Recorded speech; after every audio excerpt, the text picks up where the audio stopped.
Hi everyone, welcome back to the channel. तो I guess आपको Bohr's model of the atom अच्छे से समझ में आया और इसी टॉपिक को कंटिन्यू करते हुए अब हम अपना नेक्स्ट टॉपिक करते हैं जिसका नाम है एटॉमिक स्पेक्ट्रम। इलेक्ट्रोमैग्नेटिक रेडिएशंस क्या होती है, लाइन स्पेक्ट्रा क्या होता है, कॉन्टिन्यूअस स्पेक्ट्रा, एब्जॉर्प्शन स्पेक्ट्रा, और इस टॉपिक से रिलेटेड जितने भी प्रीवियस ईयर क्वेश्चंस हैं उन सब को प्रैक्टिस करने वाले हैं हम इस वीडियो में। तो this video is going to be very very useful for this chapter because this chapter is very important for the competitive level exam point of view। तो करते हैं start with atomic spectrum। तो start करते हैं with electromagnetic spectrum। Electromagnetic spectrum या फिर EM spectrum भी हम इसे कहते हैं। देखो, इलेक्ट्रोमैग्नेटिक स्पेक्ट्रम का क्या मतलब होता है। अब इलेक्ट्रोमैग्नेटिक स्पेक्ट्रम को समझने से पहले क्या आपको पता है इलेक्ट्रोमैग्नेटिक रेडिएशन का मतलब? इलेक्ट्रोमैग्नेटिक रेडिएशन क्या होती है? तो जिन स्टूडेंट्स ने प्रीवियस वीडियो देखी है उन्हें इस बात का पता होगा कि जब जैसे सपोज ये न्यूक्लियस है और यहां पर ये ऑर्बिट्स हैं, ठीक है, यहां ऑर्बिट मतलब ग्राउंड स्टेट है तो n इज इक्वल्स टू 1 है, यहां second orbit n is equals to 2, ये थर्ड ऑर्बिट तो n इज इक्वल्स टू 3। तो हमने लास्ट क्लास में ये पढ़ा था कि जब भी इलेक्ट्रॉन को लोअर एनर्जी लेवल से हाई एनर्जी लेवल पर जाना होता है तो एनर्जी देनी पड़ती है ना, एनर्जी देनी पड़ती है। एनर्जी किस फॉर्म में दे सकते हो आप? या तो उस सब्सटेंस को हीट कर दो या फिर उस सब्सटेंस को लाइट प्रोवाइड कर दो, है ना। ये कुछ फॉर्म्स होती हैं जिसकी हेल्प से आप एनर्जी दे सकते हो। सपोज यहां पे हम हाइड्रोजन एटम की बात कर रहे हैं, ठीक है, हाइड्रोजन एटम की बात कर रहे हैं। तो आपने हाइड्रोजन को क्या किया था? हीट किया था। तो क्या हुआ? जैसे ही आपने हीटिंग दी तो क्या हुआ? इलेक्ट्रॉन जो हुआ वो लोअर एनर्जी स्टेट से हायर एनर्जी स्टेट में चला गया। अब कोई जरूरी नहीं है कि ये यहीं पर जाएगा, ये इलेक्ट्रॉन यहां पर भी जा सकता है। इतना समझ में आया? ठीक है। तो जो इलेक्ट्रॉन जब हायर एनर्जी लेवल में चला जाता है ना तो वो क्या हो जाता है? अनस्टेबल हो जाता है। अनस्टेबल हो जाता है हाई एनर्जी लेवल में। अब आपने एनर्जी दी थी तो इलेक्ट्रॉन या तो यहां चला गया या फिर ये इलेक्ट्रॉन अब यहां से यहां आ गया या फिर यहां चला गया होगा। सपोज यहां आ गया ये, ठीक है, ओके, पहले इलेक्ट्रॉन यहां था, अब ये इलेक्ट्रॉन यहां आ गया। अब क्या हुआ? ये तो हायर एनर्जी लेवल में आ गया और हायर एनर्जी लेवल में आने के वजह से ये क्या है? अभी अनस्टेबल है। तो ये क्या, कोई भी चीज अनस्टेबल तो रहना नहीं चाहती, everything wants to become stable. तो ये क्या होगा? ये वापस अपने n इज इक्वल्स टू 1 वाली ऑर्बिट में जाना चाहेगा और क्या करेगा? हायर एनर्जी लेवल से लोअर एनर्जी लेवल तक जंप करेगा। जैसे ही ये यहां से यहां रिटर्न हो रहा है, हायर से लोअर एनर्जी लेवल पर ये रिटर्न हो रहा है, तो ये क्या एमिट कर रहा है? इलेक्ट्रोमैग्नेटिक रेडिएशंस को एमिट कर रहा है। तो उनको हम क्या कहते हैं? इलेक्ट्रोमैग्नेटिक रेडिएशंस, ठीक है। तो जब इलेक्ट्रॉन हायर एनर्जी लेवल से लोअर एनर्जी लेवल तक रिटर्न करता है तो जो एनर्जी एमिट होती है, एनर्जी एमिट होती है in the form of electromagnetic radiations. तो सबसे पहले आपको इलेक्ट्रोमैग्नेटिक रेडिएशन का मतलब पता होना जरूरी है, ठीक है। जो इलेक्ट्रोमैग्नेटिक रेडिएशन होती है इन्हें किसी मीडियम की जरूरत नहीं होती ट्रैवल करने के लिए। Electromagnetic radiation do not require any medium to travel. ये क्या कर सकती हैं? ये वैक्यूम में भी ट्रैवल कर सकती हैं। They can move in vacuum also. और जब ये वैक्यूम में ट्रैवल करती हैं तो किस स्पीड से ट्रैवल करती हैं? दे travel with the speed of light. और लाइट की स्पीड क्या होती है आपको पता है 3 × 10⁸ मीटर पर second. This is the speed of light. तो आई गेस आपको इलेक्ट्रोमैग्नेटिक रेडिएशन का मतलब समझ में आया. ठीक है, क्लियर. तो अब बात हम किसकी कर रहे थे, इलेक्ट्रोमैग्नेटिक स्पेक्ट्रम की कर रहे थे. तो इलेक्ट्रोमैग्नेटिक स्पेक्ट्रम क्या होता है, इलेक्ट्रोमैग्नेटिक स्पेक्ट्रम इन्हीं इलेक्ट्रोमैग्नेटिक रेडिएशन की अरेंजमेंट होती है. ठीक है, आप ऐसे लिख सकते हो अरेंजमेंट ऑफ इलेक्ट्रोमैग्नेटिक वेव्स को ही हम क्या कहते हैं, हम क्या कह सकते हैं कि अरेंजमेंट ऑफ इलेक्ट्रोमैग्नेटिक वेव्स की अरेंजमेंट को ही आप क्या कहते हो, इलेक्ट्रोमैग्नेटिक स्पेक्ट्रम कहते हो. As you are looking at the screen, जैसे आप देख रहे हो कि यहाँ पर gamma rays, X rays, UV, infrared, long radio waves, microwave, ये सब क्या है, ये एक स्पेक्ट्रम बना रही है. किसका स्पेक्ट्रम बना रही है, इलेक्ट्रोमैग्नेटिक रेडिएशन का स्पेक्ट्रम बना रही है. ठीक है, यहां पर क्या है देखो, फ्रीक्वेंसी गिवन है ना आपको हर्ट्ज के अंदर. गामा रेज की फ्रीक्वेंसी 10⁻24 लेफ्ट साइड में लिखा हुआ है, राइट साइड में मूव करते करते 10⁻0 होगी. और वेवलेंथ भी आपको गिवन है, लेफ्ट साइड में कितनी वेवलेंथ थी, 10⁻⁻16. और जैसे जैसे आप राइट साइड में मूव कर रहे हो तो वेवलेंथ क्या हो गई है, 10⁸8. अब ये विजिबल स्पेक्ट्रम क्या है, देखो ये जो विजिबल स्पेक्ट्रम है यही आपको दिखाई देता है. विबग्योर हम कहते हैं ना, जैसे violet, indigo, blue, green, yellow, ये सब विबग्योर जैसे हम कहते हैं. तो ये विबग्योर ही क्या है, this is your visible spectrum जो आपकी आईज देख सकती हैं. बाकी आपकी आईज एक्सरेज को, माइक्रोवेव, लॉन्ग रेडियो वेव्स, इन सब को नहीं देख सकती. ठीक है, तो ये क्या होता है, this is your electromagnetic spectrum. ठीक है, ओके.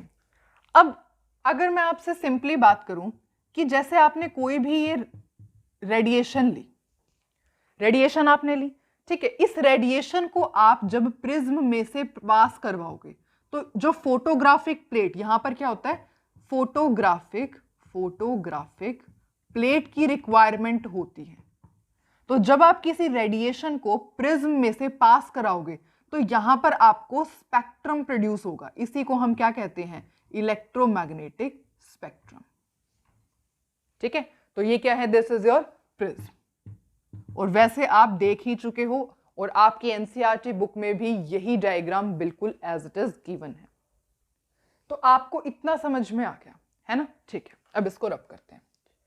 तो इसका मतलब आपको ये पता लग गया है कि जो इलेक्ट्रोमैग्नेटिक स्पेक्ट्रम होता है it consist of different type of waves का कंसिस्ट होता है वो, है ना.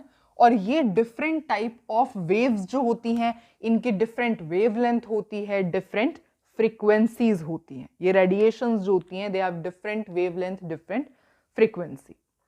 ठीक है, अब अगर स्पेक्ट्रम की ही बात की जाए तो जो स्पेक्ट्रम होता है, यहां पे मैं अच्छे से लिखती हूं स्पेक्ट्रम. तो जो स्पेक्ट्रम होता है वो दो टाइप्स का होता है. एक होता है emission spectrum and the second one is your absorption spectrum. और ये जो एमिशन स्पेक्ट्रा होता है ये भी फर्दर टू टाइप्स का होता है. एक होता है line spectrum and other one is your continuous spectrum. अब वन बाय वन इन सब हेडिंग को समझते हैं. ठीक है, देखो सबसे पहले बात करते हैं एमिशन स्पेक्ट्रा की.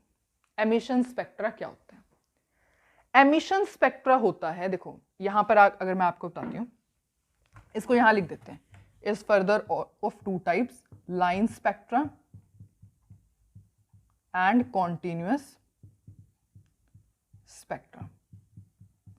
अब हम बात करते हैं सबसे पहले एमिशन स्पेक्ट्रा की. देखो सपोज आपने यहां पर सनलाइट ले ली, सनलाइट जो होती है आपने यहां पर ये ले ली, या फिर आपने किसी भी सब्सटेंस को हीट किया है और बाय हीटिंग एनी सब्सटेंस, और उसमें से जो रेडिएशंस निकल रही थी उसमें से जो रेडिएशंस निकल रही थी आपने उसको प्रिज्म में से पास करवाया, और जैसे ही आप उसको प्रिज्म में से पास करवाओगे तो वो क्या होगा, एक यहां पर स्पेक्ट्रा प्रोड्यूस हो जाएगा। किसके ऊपर स्पेक्ट्रा प्रोड्यूस होता है? फोटोग्राफिक प्लेट पर।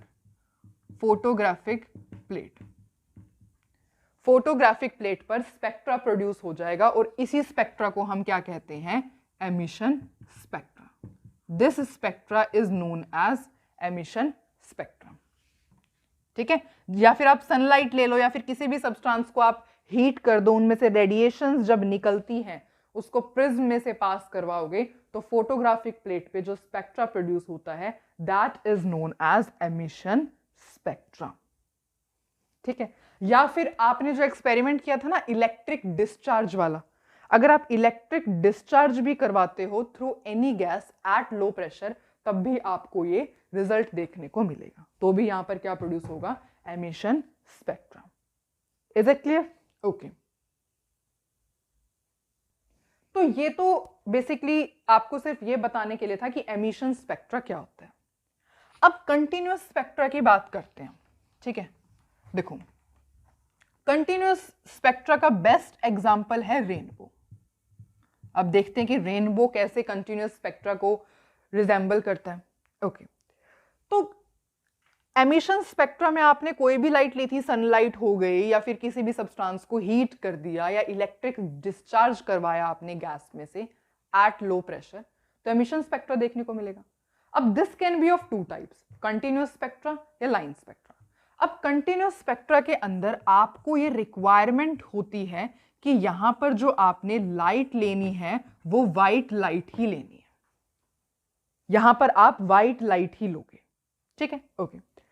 अब जैसे ही आप सपोज इस स्लिट में से पास करवाते हैं, ये व्हाइट लाइट को आपने क्या किया?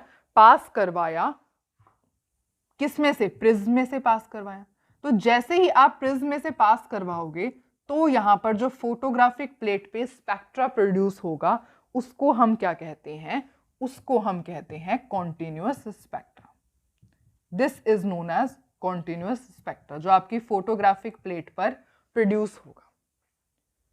और ये जो स्पेक्ट्रा आपका प्रोड्यूस होगा इसमें कैसे कलर्स होंगे? कुछ इस तरीके से, विबग्योर। जो आपके व्हाइट लाइट को जब आप पास करवाओगे ना प्रिज्म में से और फोटोग्राफिक प्लेट के ऊपर स्पेक्ट्रा को ऑब्जर्व करोगे तो इस टाइप का कुछ आएगा, VIBGYOR. Violet, indigo, blue, green, yellow, orange, red, VIBGYOR type में आएगा। और आपको पता है कि आपकी आईज आप डिफरेंशिएट कर सकते हो, वॉयलेट कलर ये है, इंडिगो ये है, blue, green, yellow, orange, red, इन सब कलर्स को आप आइडेंटिफाई कर सकते हो, है ना। तो इसलिए जो आपका कंटिन्यूअस स्पेक्ट्रा होता है इसको हम विजिबल स्पेक्ट्रा भी कहते हैं, also known as visible spectrum, क्योंकि आपकी आईज कॉन्टिन्यूअस स्पेक्ट्रा को देख सकती हैं। ठीक है, अब ये सब कलर्स को आराम से देख सकते हो। ओके, अब इनमें एक ना वो होता है, मतलब जैसे आपने डायग्राम में देखा था अभी, तो ये क्या होते हैं? ये कलर एक दूसरे में मर्ज करते हैं। जैसे आप देख रहे हो अब डायग्राम में, ये कलर्स क्या कर रहे हैं?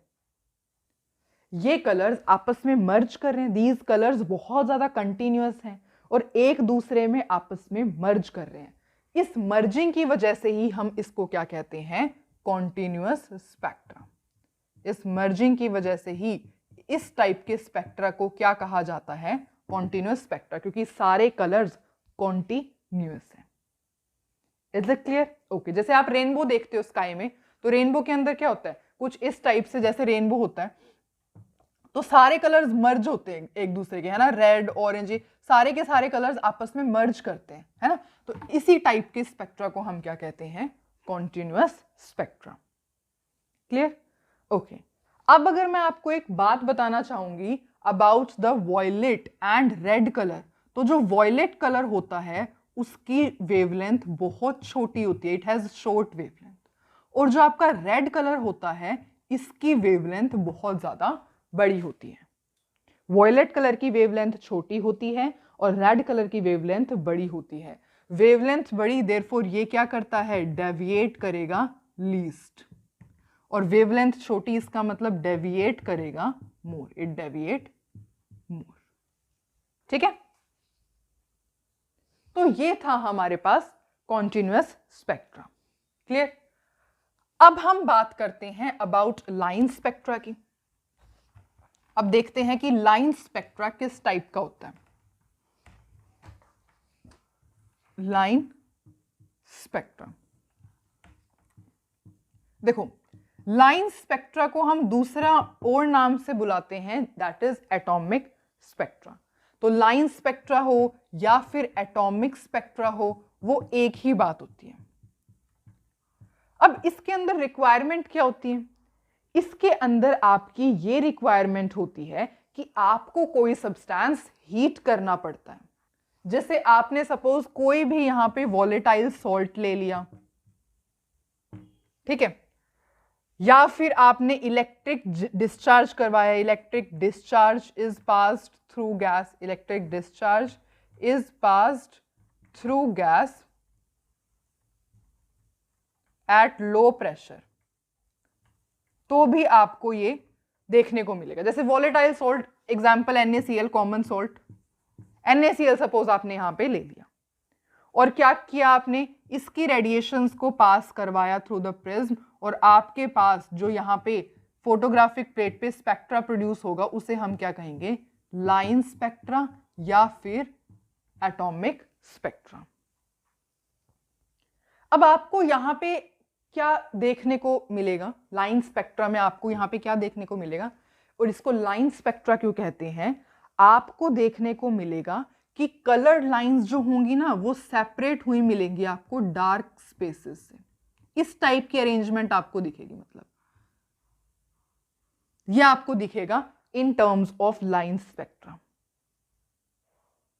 ठीक है, मतलब आप ऐसे लिख सकते हो कि यहां पे ना कलर्ड लाइंस होती है। एक्चुअली मेरे पास कोई दूसरा कलर पेन है नहीं कि मैं आपको दिखा सकूं, ठीक है। यहां पर आप लिख सकते हो कि जो कलर्ड लाइंस होती हैं, coloured lines are obtained, coloured lines obtain होती हैं सेपरेटेड बाय डार्क स्पेसेस, और बीच में इनके क्या होते हैं, डार्क स्पेसेस होते हैं। कलर्ड लाइंस कैमरे में दिख रहा है ना, हाँ, कलर्ड लाइंस ऑब्टेन होती हैं which are separated from each other by dark spaces. जैसे आपने यहां पे क्या लिया, वोलेटाइल सोल्ट आपने NaCl लिया है ना, तो यहां पर आपको है ना दो येलो लाइन देखने को मिलेगी। यहां पर आपके पास दो येलो लाइन मिलेगी, ऐसे दो येलो लाइन। कौन से कलर की होगी, येलो कलर की होगी, येलो कलर की। तो दो कलर लाइंस होगी और इनके बीच में थोड़ा सा डार्क स्पेस भी आपको देखने को मिलेगा। ठीक है, और ऐसा क्यों होता है कि आपको बीच में डार्क स्पेसेस क्यों मिलते हैं? क्योंकि देखो सपोज आपने NaCl ही लिया है, तो NaCl ने क्या किया होगा, अब आप देख रहे हो NaCl को आप क्या कर रहे हो, आपने यहां पे हीटिंग प्रोवाइड की है, ऐसे लिखो यहां पे हीट भी करना है, NaCl को आपने हीट किया है। तो जब आपने NaCl को हीट किया है, हीटिंग प्रोवाइड की है, तो क्या हुआ होगा, जैसे इलेक्ट्रॉन यहां था, इलेक्ट्रॉन यहां इस लेवल में था, ये न्यूक्लियस है, ये इलेक्ट्रॉन, तो इलेक्ट्रॉन यहां से यहां चला गया होगा, एब्जॉर्प्शन भी हो रहा है, और यहां पे अनस्टेबल होगा तो यहां से वापस बैक भी आएगा, एमिशन भी हो रहा है, एब्जॉर्प्शन भी हो रहा है और एमिशन भी हो रहा है। तो इस वजह से आपके पास डार्क स्पेसेस आते हैं और कलर्ड लाइंस आती हैं, और दोनों सेपरेट होते हैं by each other by dark spaces. ठीक है, अगर यहां पे सपोज आप KCl ले लेते, वॉलेटाइल सॉल्ट KCl ले लेते, तो आपके पास जो लाइंस ऑब्टेन होती वो कौन से कलर की होती, वॉयलेट कलर की होती। तो ये जो लाइन स्पेक्ट्रा होता है, एटॉमिक स्पेक्ट्रा होता है, ये डिपेंड करता है कि आपने यहां पे सब्सटेंस कौन सा ले लेता है, कौन सा ले रखा है। ठीक है, उसका जो कलर होगा, जो आपके पास यहां पे कलर आएगा, वो डिपेंड करता है कि यहां पर किस टाइप का सब्सटेंस आपने लिया है। क्लियर? तो अगर मैं आपसे एक डिफरेंस पूछूं कि लाइन स्पेक्ट्रा और कॉन्टिन्यूअस स्पेक्ट्रा आपने पढ़ा, आपने क्या डिफरेंस देखा इन दोनों में? तो आपने ये देखा होगा कि जो कॉन्टिन्यूअस स्पेक्ट्रा था उसके अंदर आपने व्हाइट लाइट का इस्तेमाल किया था, व्हाइट लाइट यूज की थी।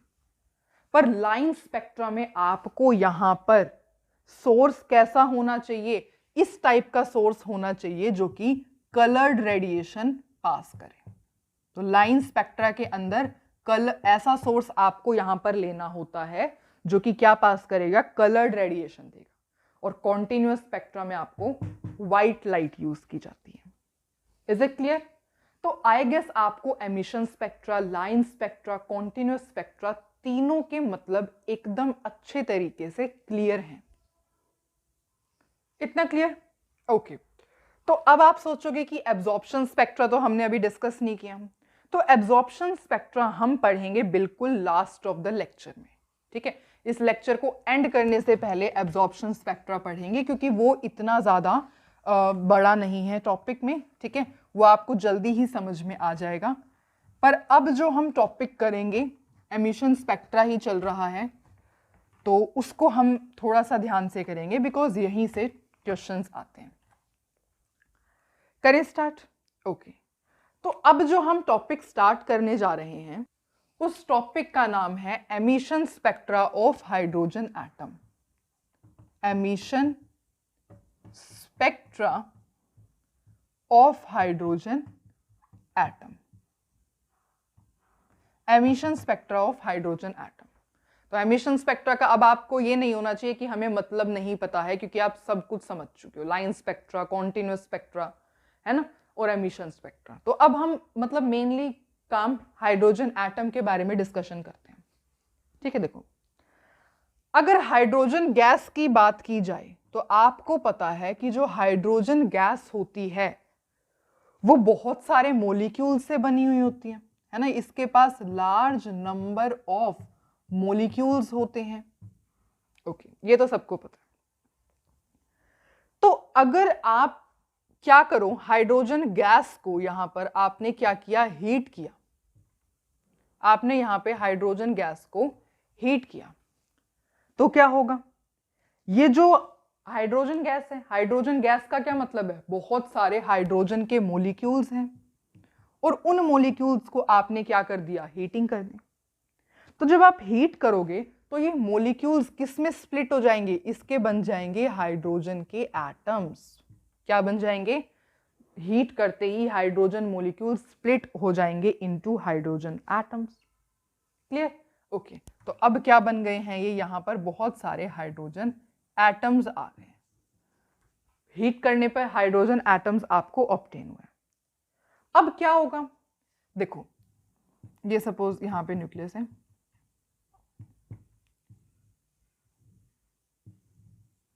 अब क्या हुआ होगा, देखो, अब ये जो हाइड्रोजन एटम्स हैं, जो हर एक हाइड्रोजन एटम में एक एक इलेक्ट्रॉन प्रेजेंट होगा। अब उन इलेक्ट्रॉन की क्या कहानी होगी, ये देखते हैं। अगर हम एक ही इलेक्ट्रॉन की बात करें तो क्या होगा, देखो, जैसे ही आपने हीटिंग प्रोवाइड की तो इस इलेक्ट्रॉन को मिल गई एनर्जी। हीटिंग देने से इस इलेक्ट्रॉन को मिल गई एनर्जी, और जैसे ही एनर्जी मिली तो ये एक्साइटेड स्टेट में चला गया। अब ये यहां पर भी जा सकता है, यहां पर भी जा सकता है, यहां पर भी जा सकता है। वो डिपेंड करता है कितनी एनर्जी इसको मिली होगी। तो ये डिफरेंट एनर्जी लेवल में क्या हो सकता है, अपने आप को जंप कर सकता है ना, क्योंकि आपने एनर्जी तो दी है यहां पर। अब क्या होगा, ये तो एक ही इलेक्ट्रॉन की बात की जा रही है, कुछ क्या करेंगे, इसमें के में चले जाएंगे, कुछ एल में, कुछ एम में, कुछ अलग अलग, मतलब डिफरेंट एनर्जी लेवल्स में ऊपर चले जाएंगे, क्योंकि हम हीटिंग एनर्जी प्रोवाइड कर रहे हैं। अब आपको मैंने स्टार्टिंग लेक्चर में एक बात बताई थी कि जो हायर एनर्जी लेवल में इलेक्ट्रॉन जो होता है वो अनस्टेबल होता है। अब सपोज ये इलेक्ट्रॉन यहां था और ये यहां पर पहुंच गया, अब ये तो अनस्टेबल है। अनस्टेबल है तो इसका मतलब ये स्टेबल होना पसंद करेगा। तो जैसे ही ये स्टेबल होगा, ये नीचे की तरफ आएगा, लोअर एनर्जी लेवल में रिटर्न बैक करेगा, तो ये क्या करेगा, डिफरेंट मतलब एनर्जी एमिट करेगा in the form of radiations, है ना। अब चलो, ये तो यहां पर आ गया, कुछ इलेक्ट्रॉन यहां पर आ जाएंगे, अगर ऊपर वाली स्टेट में गए हुए होंगे तो कुछ यहां पर, इस तरीके से इलेक्ट्रॉन्स आ जाएंगे।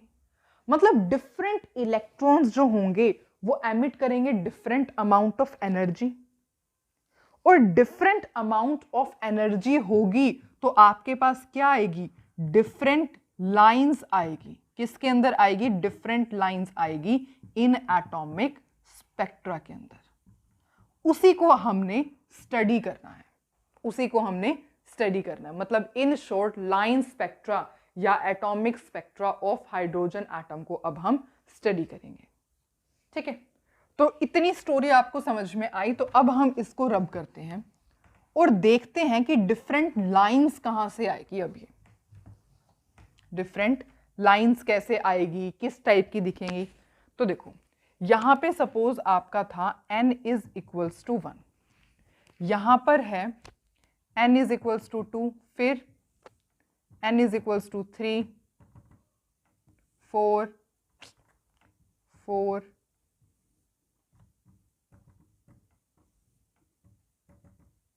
And n is equals to infinity. ठीक है, क्योंकि K L M N O P Q infinity तक हो सकते हैं, है ना, सारे तो अब हम नहीं बना सकते। तो सपोज यहाँ पे n इज इक्वल्स टू 1 है, which is corresponding to K shell L M N O P Q and up to so on. तो सपोज आपसे कहा जाए कि जैसे हमने यहां पर ये मॉडल बनाया था, है ना, ठीक है, यहां पे ये n इज इक्वल्स टू 1 है, 2 3 4 5 6 4 5 6 एंड ये 7 है, n इज इक्वल्स टू 7।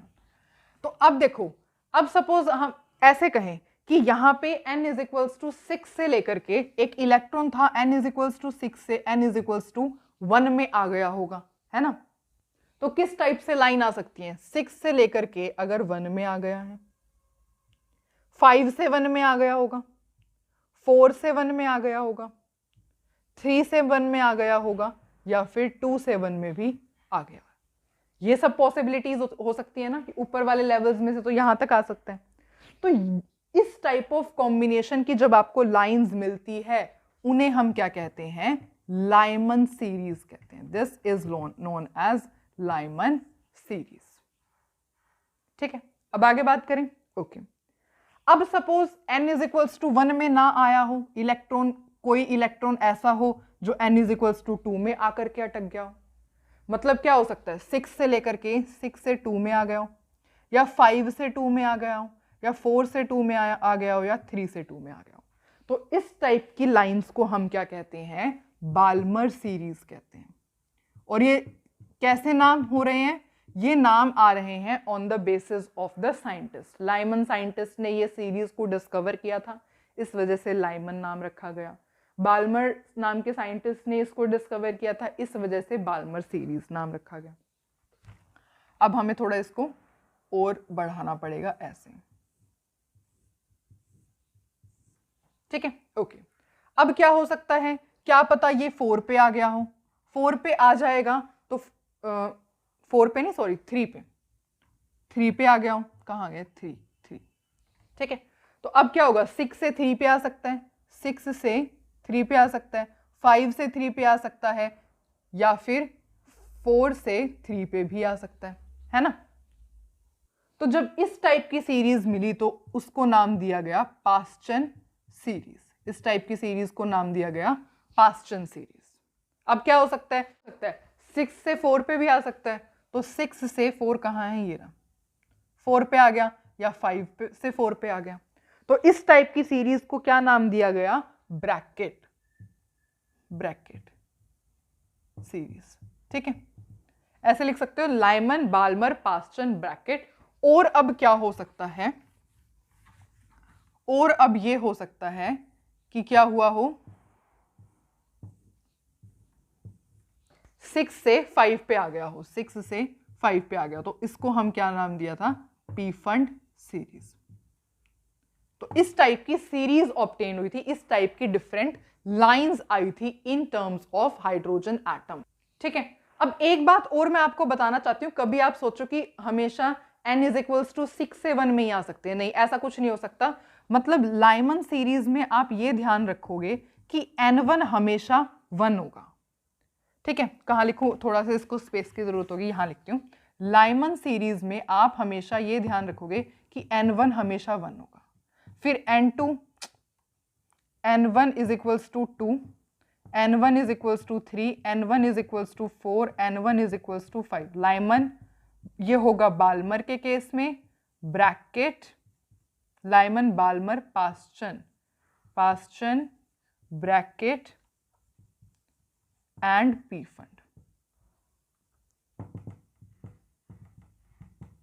ठीक है, तो लाइमन के केस में आप हमेशा ध्यान रखोगे n1 1 होगा, बाल्मर में n1 हमेशा 2 होगा, पास्चन में n1 हमेशा 3 होगा, ब्रैकेट में n1 हमेशा 4 होगा, पी फंड में n1 हमेशा 5 होगा। ठीक है, और यहां पर कुछ भी हो सकता है, मतलब n2 2 3 4 अप टू कुछ भी हो सकता है। सिमिलरली यहाँ पे n2 3 4 5 कुछ भी हो सकता है, यहाँ पे n2 कुछ भी हो सकता है, 4 5 6 कुछ भी हो सकता है।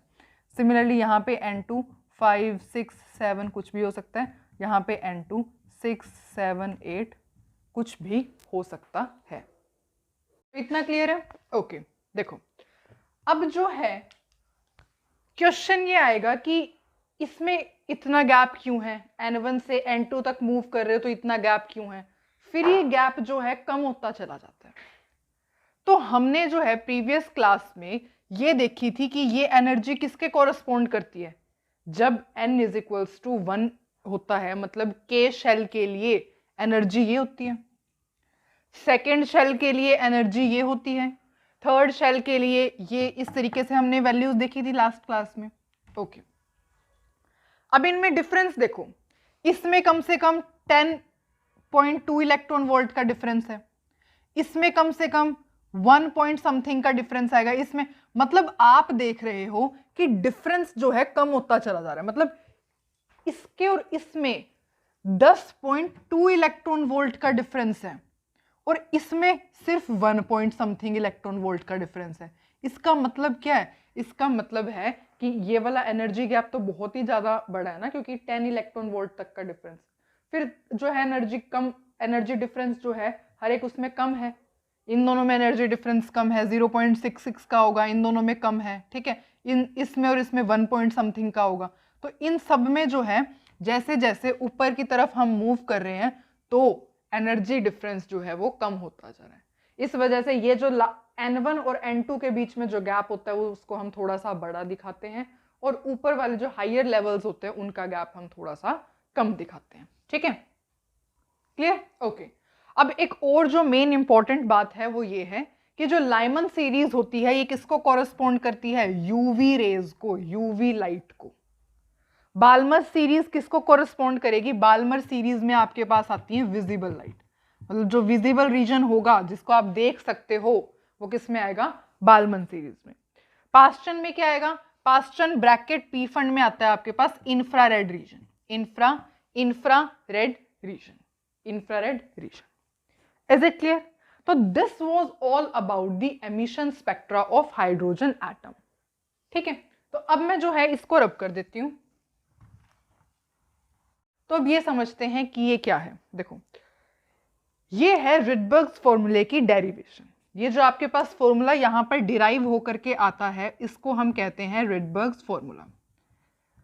इस रिडबर्ग्स फॉर्मूला की डेरिवेशन इतनी कुछ ज्यादा इंपॉर्टेंट नहीं है, अगर आप लर्न करना चाहो कर सकते हो, नहीं करना चाहो योर विश।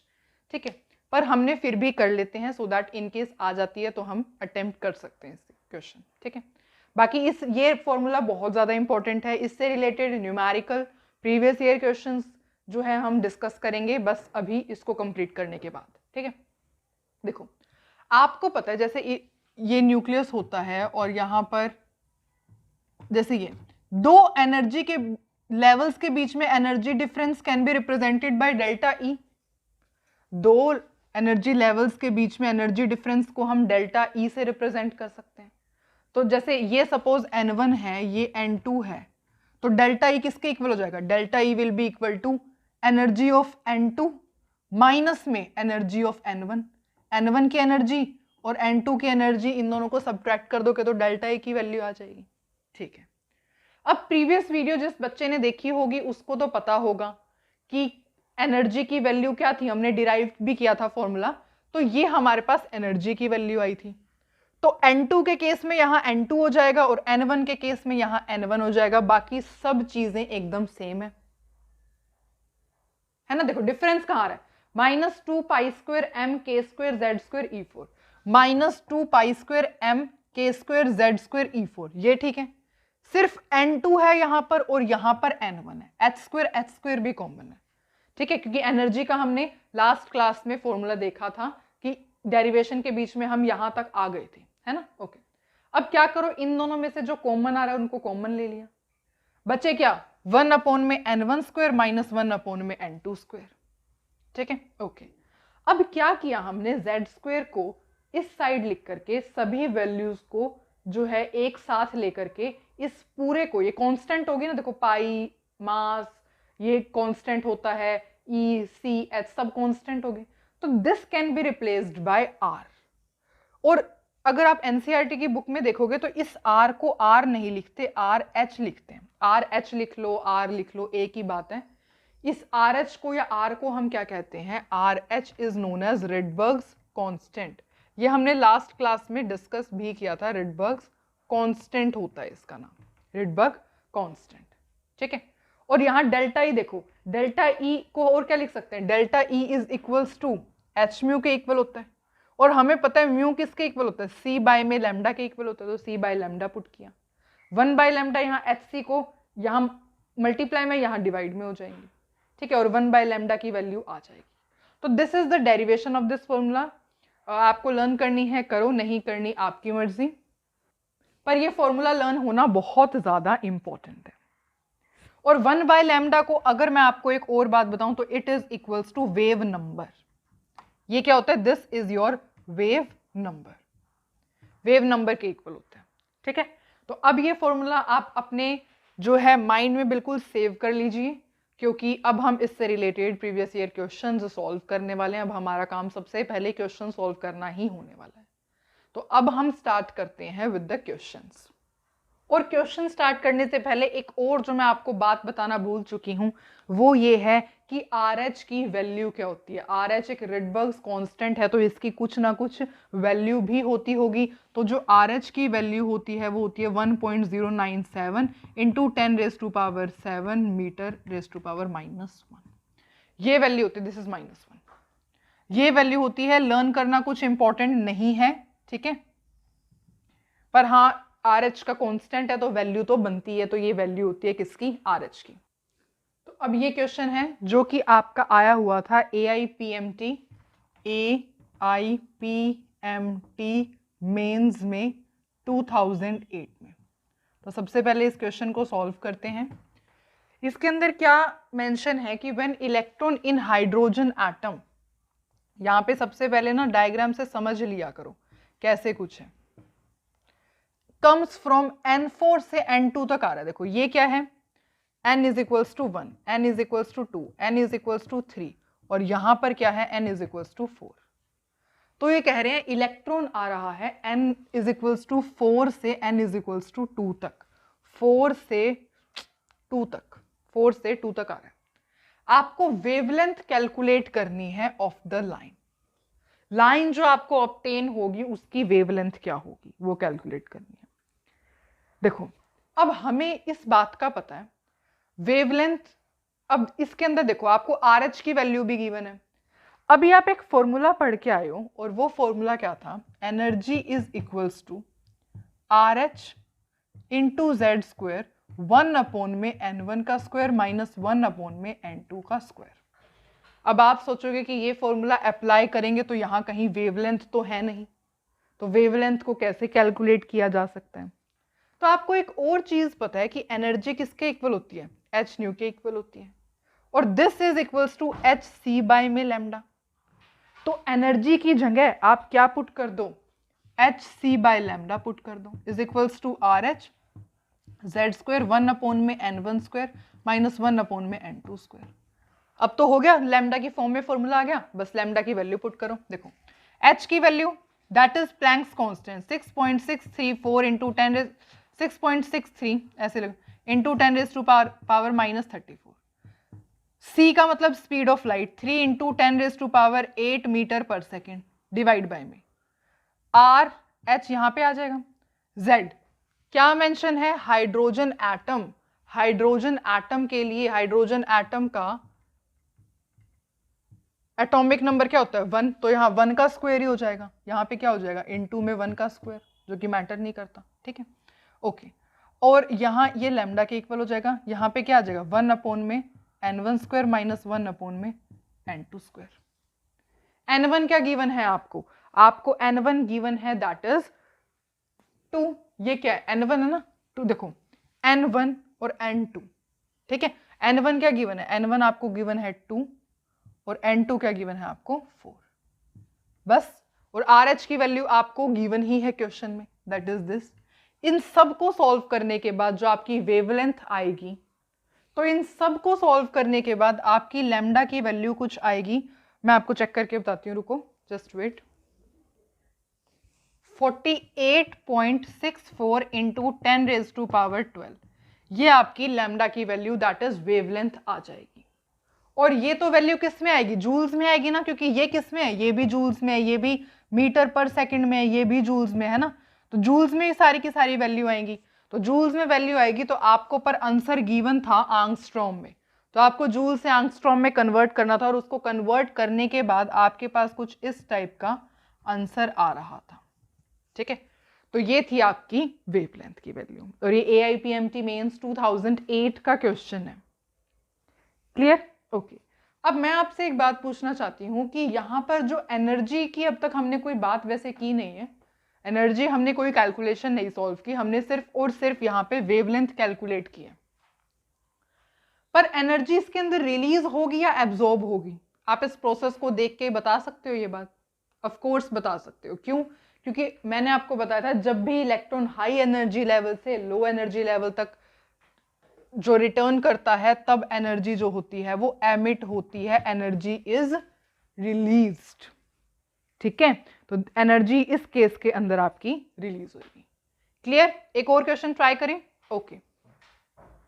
अब सॉल्व करते हैं ये क्वेश्चन। देखो अगर मैं क्वेश्चन बताऊं तो ये क्वेश्चन आपका नीट 2021 का क्वेश्चन है, और यही आपका NCERT सॉल्व्ड एग्जाम्पल भी है। आप चेक भी कर सकते हो, अगर आप NCERT बुक में स्ट्रक्चर ऑफ एटम चैप्टर को पढ़ोगे तो आपको ये NCERT सॉल्व्ड एग्जाम्पल है दिख जाएगा, और यही आपका नीट 2021 में भी आया हुआ था क्वेश्चन, और बहुत ही ज्यादा सिंपलेस्ट क्वेश्चन है।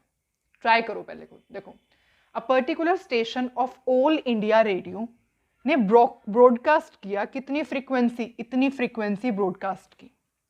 आपको ये बताना है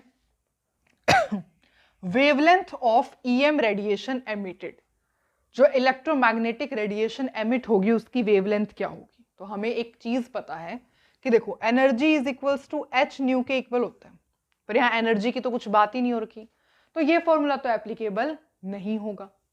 पर यहाँ पे आपको पता है nu frequency is equals to C by में लैम्डा, है ना। देखो हम ऐसे लिखते हैं E is equals to h nu, फिर हम न्यू को क्या लिखते हैं C बाय में लैम्डा, तो इसका क्या मतलब है nu is equals to C by में लैम्डा, बस यही आपका आंसर है। ये क्या है, C का क्या मतलब होता है स्पीड ऑफ लाइट, जिसकी वैल्यू क्या होती है 3 इंटू 10⁸ मीटर पर सेकेंड।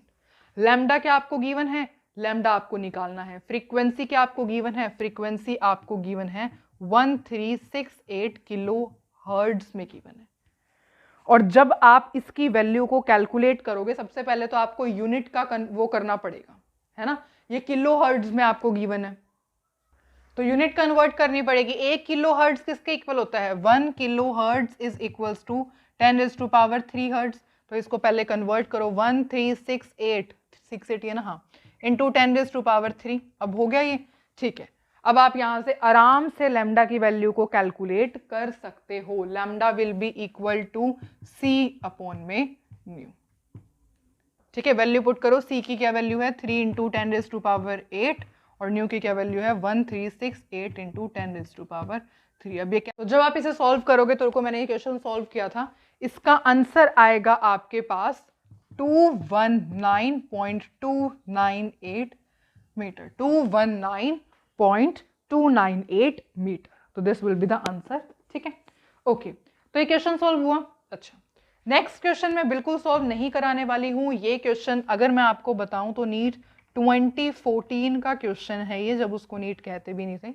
ट्राई जरूर करना, वैल्यूज आपके पास गिवन है, एनर्जी निकालनी है जूल्स में corresponding to light of wavelength given है, एच की वैल्यू गिवन है, सी की वैल्यू गिवन है, क्वेश्चन में ही गिवन थी। इसका आंसर आप मुझे कमेंट सेक्शन में लिख के जरूर बताएंगे। अब हम ट्राई करते हैं नेक्स्ट क्वेश्चंस। अब सॉल्व करते हैं ये दोनों के दोनों क्वेश्चंस। देखो, सबसे पहला क्वेश्चन, और अगर मैं बताऊं तो ये आपका क्वेश्चन आया हुआ था नीट 2011 में, 2011 का क्वेश्चन है ये। ठीक है, ओके, देखो, E1 and E2 of two radiations, मतलब एनर्जी 1 एंड एनर्जी 2 ऑफ दो रेडिएशंस आपको गिवन है 25 electron volt and 50 electron volt respectively. आपको बताना है रिलेशन बिटवीन देयर वेवलेंथ, उनकी वेवलेंथ के बीच में क्या रिलेशन होगा। तो हम अब तक हमने इस लेक्चर में इतने कुछ फॉर्मूलेज तो पढ़े नहीं है, गिनती के दो ही फॉर्मूले हमने लर्न किए हैं। एक तो RH वाला फॉर्मूला है, रिडबर्ग्स फॉर्मूला जिसे हमने कहा था, एक हमने पढ़ा ये E is equals to H nu. देखते हैं दोनों फॉर्मूलेज अप्लाई करके किसके बेसिस पर, लैम्डा के बेसिस पर आंसर आ सकता है। देखो, हमें चाहिए एनर्जी और लैम्डा का रिलेशन, पर यहां तो लैम्डा है ही नहीं। काम करो, एक ऐसे काम करो कि न्यू को क्या लिख दो, C अपॉन में लैम्डा। अब एनर्जी और लैम्डा का रिलेशन आपके पास आ गया। मतलब आपको यहां से ये पता लगता है कि energy is inversely proportional to lambda, है ना, ये है ना lambda, energy is inversely proportional to lambda.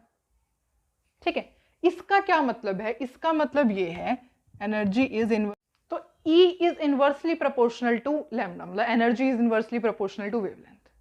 अब अगर ये E1 है, ये इसकी वेवलेंथ लैम्डा 1 हो जाएगी। ठीक है, अगर ये E2 है और ये इसकी वेवलेंथ लैम्डा 2 हो जाएगी। ठीक है, प्रोपोर्शनैलिटी को इक्वालिटी में कन्वर्ट करो, और जब ऐसा करते हो तो कुछ ना कुछ कांस्टेंट यूज होता है। सपोज हमने अपनी तरफ से कंसीडर कर लिया कि यहाँ पे कोई कांस्टेंट ए है, ए है, क्या करो, दोनों ही इक्वेशंस को डिवाइड कर दो।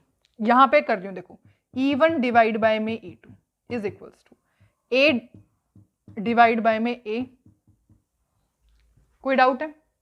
ये इक्वेशन सपोज 1 है, ये इक्वेशन सपोज 2 है, क्या किया, दोनों ही इक्वेशन को डिवाइड कर दिया, E1 डिवाइड बाय में E2, A डिवाइड बाय में लैम्डा 1, A डिवाइड बाय में A डिवाइड बाय में लैम्डा 2। अभी डिवाइड में इसको मल्टीप्लाई में कन्वर्ट ऐसे हो जाएगा, और ये क्या हो जाएगा, रेसिप्रोकल। A से A कैंसिल, क्या आ गया, E1 डिवाइड बाय में E2 is equals to lambda 2 divide by में लैम्डा 1। आ गया रिलेशन। ठीक है, अब आपको E1 की वैल्यू गिवन है 25 इलेक्ट्रॉन वोल्ट, यहां पे वैल्यू पुट कर दो, यहां पे करते हो, देखो 25। E2 की वैल्यू क्या गिवन है, 50, will be equal to lambda 2 divide by में लैम्डा 1। 25 बन जा 25 2 जा, मतलब क्या आ गया, 1/2 is equals to lambda 2 by में लैम्डा 1। यही क्या है, इन दोनों के बीच में रिलेशन है। मतलब आप ऐसे कह सकते हो कि lambda 1 is equals to twice of lambda 2। This is the relation between their wavelength. कैमरे में दिख रहा है ना, हाँ जी बिल्कुल दिख रहा है, क्लियर। तो ये क्वेश्चन सॉल्व होता होता यहां तक पहुंच गया। Is it clear? ठीक है, तो इस तरीके से आपको फॉर्मूलेज में से कुछ ना कुछ बनाना पड़ता है। देख लो आप 2011 क्या का क्वेश्चन है ये, क्लियर, और इतना कुछ मुश्किल भी नहीं था अगर हम थोड़ा सा माइंड अप्लाई कर लेते तो, है ना। E is equals to H nu के इक्वल होता है nu is equals to C by lambda. आपको पता चला E is inversely proportional to lambda. एक रिलेशन ये दिखा, एक रिलेशन ये, दोनों को डिवाइड किया, वैल्यू पुट की, जो कट रहा है उसे कट किया, और आखिरकार में हमारे पास ये आया। Is it clear? Next question try करें। ओके, इसको रब करते हैं अब। इसने इस क्वेश्चन की भी स्पेस ले ली, और ऊपर वाला सबको रब कर देते हैं।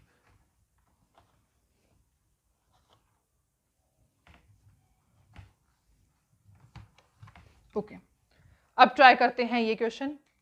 Wavelength of electron emitted when in hydrogen atom electron falls from infinity to stationary state, मतलब कि कोई इंफिनिटी स्टेट है और इलेक्ट्रॉन जो है इंफिनिटी से आ रहा है in stationary, n is equals to 1 पे इलेक्ट्रॉन आ रहा है, n is equals to infinity से n इज इक्वल्स टू 1 पे इलेक्ट्रॉन आ रहा है।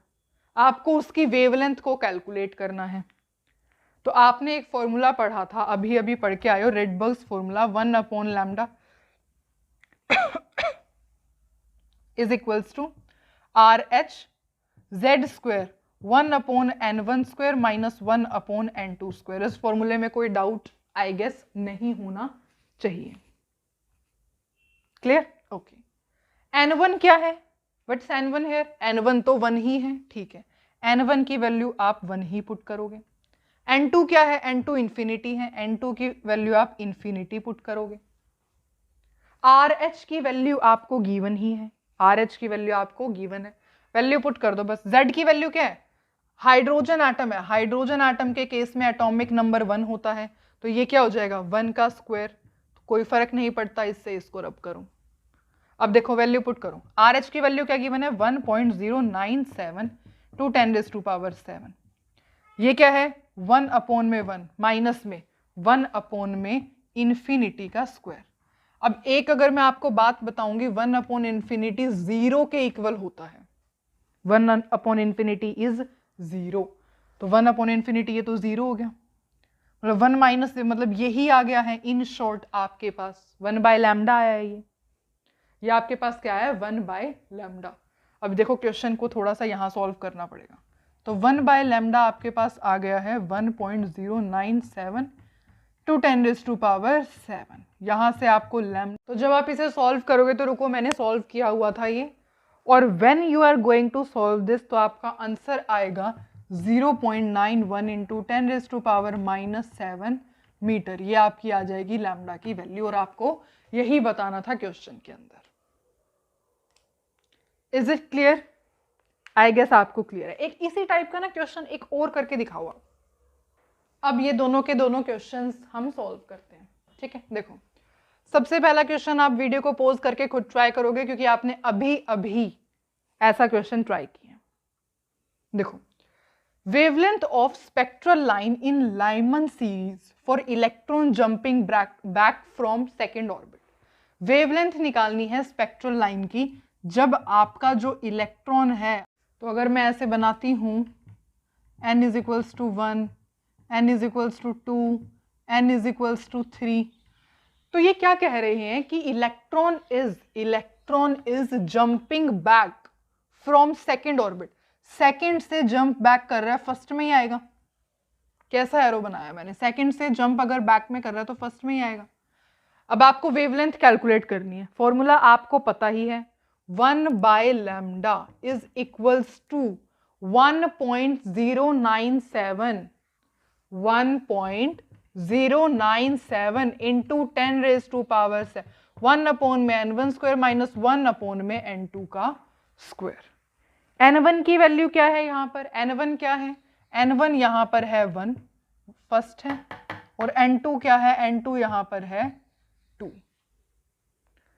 अब आपके पास सब कुछ आपको पता है, आपको वेवलेंथ की वैल्यू कैलकुलेट कर सकते हो अपने आप, कुछ भी नहीं है, सिंपल कैलकुलेशन है। So you can solve it on your own, ठीक है। तो this was all about the question. अब हम ट्राई करते हैं नेक्स्ट क्वेश्चन, जो कि बहुत ज़्यादा इंपॉर्टेंट है और अच्छा भी क्वेश्चन है। ये आपका आया हुआ था DPMT 2003 में, अच्छा क्वेश्चन है, देखो ट्राई करते हैं। 3 नहीं 2005 में। Which of these transition will have minimum wavelength? इनमें से देखो, ये यूं कह रहे हैं कि अगर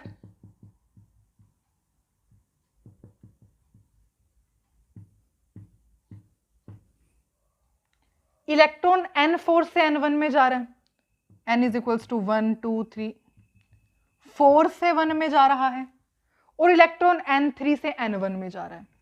यहां ड्रॉ करती हूं,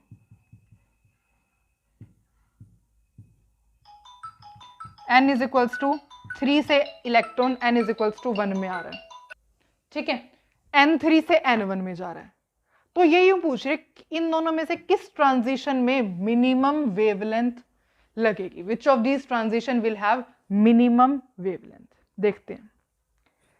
अगेन थोड़ा सा रिलेशन के बारे में पता होना चाहिए बिटवीन एनर्जी एंड वेवलेंथ। वैसे तो आपने अभी अभी पढ़ा है, हमने क्या पढ़ा है, E हो चाहे डेल्टा E हो is equals to H nu, और न्यू किसके इक्वल होता है, C बाय में लैम्डा। ऐसे कहा जा सकता है delta E is inversely proportional to lambda. इतनी बात समझ में आई? ओके। इसका मतलब क्या है कि डेल्टा E की वैल्यू जितनी ज्यादा होगी, एनर्जी गैप, यहां लिखूं, कहां लिखूं, यहां लिखती हूं, एनर्जी गैप ज्यादा होगा तो लैम्डा मिनिमम होगा। ऐसे कहा जा सकता है, बिल्कुल कहा जा सकता है। ये ज्यादा वैल्यू होगी तो इनवर्सली प्रोपोर्शनल है ना, आपस में इनवर्सली प्रोपोर्शनल है, तो ये ज्यादा होगा, ये कम होगा। एनर्जी गैप ज्यादा तो लैम्डा विल बी मिनिमम। तो देख लो एनर्जी गैप ज्यादा किस में है, इलेक्ट्रॉन N4 से N1 में ज्यादा, एनर्जी गैप इसका ज्यादा या इसका ज्यादा? ऑफ कोर्स एनर्जी गैप यहां पर ज्यादा है, energy gap is more here, क्योंकि 4 से 1 में आ रहा है, ये 3 से 1 में आ रहा है। एनर्जी गैप ज्यादा यहां पे है, therefore lambda will B minimum. तो यहां पर लैम्डा क्या होगी, मिनिमम होगी। तो देखो ये 2 बार रिपीट हो चुका है इस टाइप के रिलेशन का क्वेश्चन, तो आपको ये चीज बिल्कुल ध्यान से पता होनी चाहिए, ठीक है। तो क्या मिनिमम वेवलेंथ ही पूछी थी, किस में आई है, जब N4 से इलेक्ट्रॉन N1 में जाएगा। तो यहां पर जो है आपको आई गेस इस फॉर्मूले से रिलेटेड क्वेश्चंस को कैसे सॉल्व करना है ये पता लग गया होगा, ठीक है। अब एक टॉपिक बचता है, एब्जॉर्प्शन स्पेक्ट्रम तो है ही, वो तो हमें करना ही है अभी, पर एक और चीज है, दैट इज दिस। देखो 2 फॉर्मूले होते हैं। अब सपोज मैं आपको सिंपली एक बात समझाऊं तो कुछ इस टाइप से है, n is equals to 1 2 3 4 5 and then 6, ठीक है, ओके। अब देखो कोई इलेक्ट्रॉन सपोज 6 में है, तो वो इलेक्ट्रॉन, अब अगर सपोज आपको मैं कहूं कि नंबर ऑफ लाइंस बताओ कितनी आ सकती है, तो कैसे काउंट कर सकते हो? देखो 6 से 5 में भी जा सकता है, 4 में भी जा सकता है, 3 में भी जा सकता है, 2 में भी जा सकता है, 1 में भी जा सकता है ना। या फिर ऐसे भी कर सकता है कि भाई 6 से डायरेक्ट 1 में ना गया हो, 2 में, ऐसे इस तरीके से, मतलब मल्टी स्टेप्स में जो है इलेक्ट्रॉन मूव कर सकता है ना। तो इस टाइप से अगर नंबर ऑफ लाइंस आपको कैलकुलेट करने के लिए कहा जाएगा तो it will be very much difficult, ठीक है। तो इसके लिए 2 फॉर्मूलेज होते हैं। एक फॉर्मूला होता है ये कि जब आपको नंबर ऑफ लाइंस निकालनी हो produced when electron from nth shell jump to ground state. Ground state पर आ रहा है, n इज इक्वल्स टू 1 पर आ रहा है डायरेक्ट, मतलब nth शेल से, तो नंबर ऑफ लाइंस कितनी आएंगी आप कैलकुलेट कर सकते हो बाय दिस फॉर्मूला। और अगर n2 से n1 तक रिटर्न हो रही है तो आप फॉर्मूला ये यूज करके नंबर ऑफ स्पेक्ट्रल लाइंस को कैलकुलेट कर सकते हो, ठीक है। तो इसी टाइप से हम इसी बेसिस पर एक क्वेश्चन सॉल्व करते हैं, दैट इज दिस। एक इलेक्ट्रॉन है 6th ऑर्बिट से 2nd ऑर्बिट तक मूव कर रहा है मल्टी स्टेप्स में, आपको नंबर ऑफ लाइंस बतानी है स्पेक्ट्रम में कितनी प्रोड्यूस होंगी। तो कितनी, यही वाला होगा ना, number of lines produced when electron returns from n2, n2 क्या है यहाँ पर, n2 क्या है यहाँ पर 6, n2 क्या है यहाँ पर, n2 यहाँ पर है 6, टू n1, n1 क्या है यहाँ पर 2, 6 से 2 तक। तो टोटल नंबर ऑफ लाइंस निकालनी है, ये फॉर्मूला रहा, that is total lines produced is equals to n2 minus n1, n2 minus n1 plus 1 divide by में 2। n2 की वैल्यू 6, डायरेक्ट यहाँ 6 पुट करो, n1 की वैल्यू 2, यहाँ 2 पुट करो, n2 की वैल्यू 6, n1 की value 2, that is 6 minus 2 4, n2 में 6 minus 2 4, 4 plus 1 5 डिवाइड बाय में 2, that is 10। Total number of lines produced will be 10। इस तरीके से आप बहुत इजीली फॉर्मूले को सॉल्व कर सकते हो, फॉर्मूला यूज करके क्वेश्चन को सॉल्व कर सकते हो। ठीक है, एक क्वेश्चन आप खुद ट्राई करोगे, ये क्वेश्चन आप खुद सॉल्व करोगे और आंसर मुझे कमेंट सेक्शन में लिख के जरूर बताओगे। देखो, if electron move from nth orbit to first, मतलब ये n इज इक्वल्स टू 1 है। अब हमें नहीं पता कौन सी nth ऑर्बिट है, कोई nth ऑर्बिट है, nth से इलेक्ट्रॉन 1 तक आ रहा है by transition in multi steps. और इन्होंने कहा है, लाइंस बता दी कि total number of lines produced are 10, इतनी लाइंस प्रोड्यूस हो रही है। आपको n की वैल्यू बतानी है कि कौन से शेल से इलेक्ट्रॉन आया होगा 1 तक, n की वैल्यू बतानी है। और आपका आंसर जो है आना चाहिए 5 इज द करेक्ट आंसर। तो आप अपना आंसर खुद भी चेक कर सकते हो।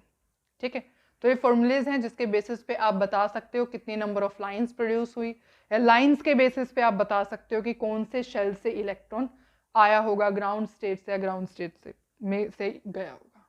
ठीक है, तो ये था हमारा ये टॉपिक। तो अब जो है हम बहुत सारे क्वेश्चंस प्रैक्टिस कर चुके हैं, ठीक है, और टॉपिक भी सॉल्व कर चुके हैं। अब जो हमारा पेंडिंग टॉपिक था दैट इज एब्जॉर्प्शन स्पेक्ट्रा, वो और देख लेते हैं। छोटा सा बिल्कुल टॉपिक है, थोड़ी देर में कंप्लीट हो जाएगा, तो जल्दी से समझते हैं अबाउट एब्जॉर्प्शन स्पेक्ट्रम। एब्जॉर्प्शन, क्या राइटिंग आ रही है, एब्जॉर्प्शन स्पेक्ट्रम। ठीक है, देखो एब्जॉर्प्शन स्पेक्ट्रम के अंदर क्या होता है, आपने क्या लेनी है, अगेन यहाँ पर वाइट लाइट ही यूज करनी है। यहाँ पे आपने क्या लेनी है, वाइट लाइट। और जब आप, जैसे ही आप वाइट लाइट जो है इसको पास करवाओगे फ्रॉम द, कोई भी आपने यहाँ पे सॉल्यूशन लेना है, सपोज आपने है ना वोलेटाइल सॉल्ट NaCl का सॉल्यूशन ले लिया, और सबसे पहले आपको ये लाइट पास करवानी है इस सॉल्यूशन में से। उसके बाद जब आप जो है प्रिज्म में से इस लाइट को पास करवाओगे और फोटोग्राफिक प्लेट पर देखोगे, तो जो स्पेक्ट्रम प्रोड्यूस होगा यहाँ पे जो स्पेक्ट्रम प्रोड्यूस होगा उसे हम कहते हैं एब्जॉर्प्शन स्पेक्ट्रम। एब्जॉर्प्शन स्पेक्ट्रम, ठीक है। तो यहाँ पे कंडीशन क्या होती है, वाइट लाइट लेनी है प्लस में एक सॉल्यूशन लेना है। अब देखो NaCl आपने लिया था, NaCl लिया था ना, तो आपके पास पता है किस टाइप का स्पेक्ट्रम आएगा, यहाँ लिखती हूँ, विबग्योर टाइप का स्पेक्ट्रम आएगा। विबग्योर टाइप का आपके पास यहाँ पर स्पेक्ट्रम आएगा, और जो येलो रीजन होगा ना, यहाँ पे डार्क लाइंस आएगी। Dark lines will be appear in the yellow region. और डार्क लाइंस क्यों आएंगी, अब क्वेश्चन ये उठता है डार्क लाइंस क्यों आएंगी। देखो आप व्हाइट लाइट को पास करवा रहे हो सबसे पहले किसी सॉल्यूशन में से, तो कुछ लाइट तो यहाँ पे एब्जॉर्ब हो गई होगी।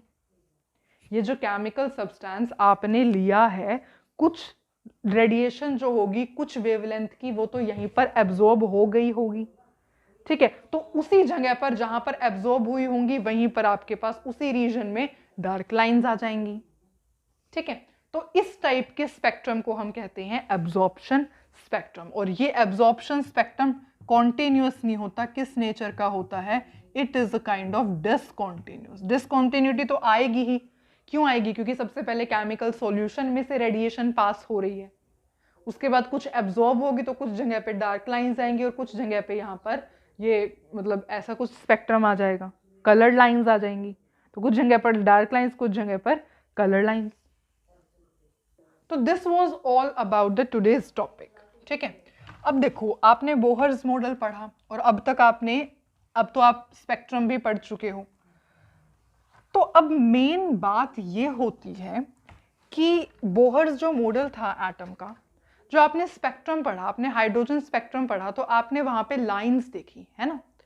और अगर मैं आपको एक बात बताऊं, तो जो आपके पास ये लाइंस आ रही थी ना, जैसे Lyman, Balmer, Paschen, Brackett, Pfund, ये जितनी भी लाइंस आ रही थी, ये वैसे बहुत सिंपल लाइंस है।